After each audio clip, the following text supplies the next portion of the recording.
আসসালামু আলাইকুম। একজন নেতার পরিচয় শুধু তার ভাষণ বা পদ পদবিতে সীমাবদ্ধ থাকে না।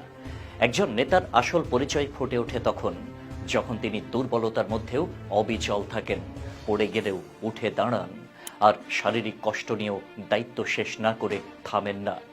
আবার আপনাদের সামনে দাঁড়াতে পেরেছি।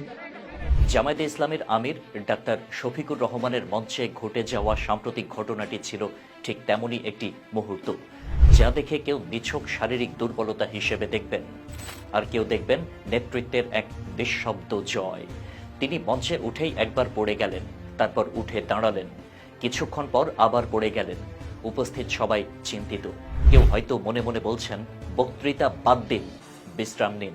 কিন্তু না, তিনি উঠে দাঁড়ান আবারও, এবং শেষে প্রেসার মাপার মেশিন হাতে নিয়েই বসে বসে বক্তৃতা শেষ করেন।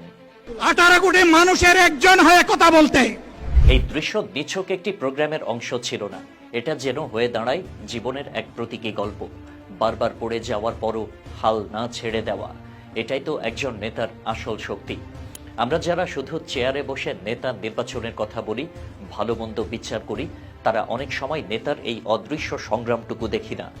একজন নেতা যখন মঞ্চে হাঁটেন, তখন তার শরীরের চেয়ে ভারী হয়ে থাকে তার দায়িত্ব, আশা, স্বপ্ন আর অনুসারীদের নির্ভরতা। সে দায়িত্বের ভার নিয়েই হয়তো ডাক্তার শফিকুর রহমান শরীরের সীমাবদ্ধতা ভুলে গিয়েছিলেন। এই দৃশ্য আমাদের চোখে জল এনে দিতে পারে যদি আমরা হৃদয় দিয়ে দেখি। হয়তো তিনি ভিন্ন মতের, হয়তো তার রাজনৈতিক দর্শন কারো অপছন্দ হতে পারে, কিন্তু একজন মানুষ যখন নিজের সবটা দিয়ে দায়িত্ব পালন করেন, তখন দল মতের ঊর্ধ্বে গিয়ে তাকাতে হয় হৃদয়ের চোখে। আমরা প্রায়শই বলি নেতারা দায়িত্বে ব্যর্থ, কিন্তু এই বৃদ্ধ নেতা মঞ্চে পড়ে গিয়ে আবার উঠে দাঁড়ানোর মাধ্যমে প্রমাণ করে দিলেন, দায়িত্ব এড়িয়ে যাওয়া নয়, দায়িত্ব পূরণ করাই একজন নেতার প্রধান গুণ। তিনি চাইলেই বক্তৃতা না দিয়ে বিশ্রাম নিতে পারতেন, কিন্তু না, তিনি বেছে নিলেন দায়িত্বের কঠিন পথ। এই দৃশ্য আরও একবার আমাদের শিখিয়ে দেয়, নেতৃত্ব মানে কেবল ক্ষমতায় থাকা নয়, নেতা সেই যে বিপদের মুখেও পিছু হটেন না। একজন নেতা কখনো কখনো তার কথায় নয়, তার নীরব কাজেই ইতিহাস গড়ে দেন। যেভাবে একজন বাবা সন্তানদের সামনে ভেঙে পড়লেও নিজেকে শক্ত করে তুলে দাঁড়ান, ঠিক তেমনি এই নেতাও হয়তো ভেতরে কষ্টে ছিলেন, কিন্তু অনুসারীদের সামনে নিজেকে দুর্বল দেখাতে চাননি। এটাই আত্মত্যাগ, এটাই নেতৃত্ব। আমরা যে সমাজে বাস করি, সেখানে রাজনীতি অনেকটাই বিতর্কের নাম হয়ে গেছে, কিন্তু এই একটি ঘটনা আমাদের মনে করিয়ে দিল, রাজনীতি মানে কেবল বিতর্ক নয়, রাজনীতি মানে সেবার শপথ।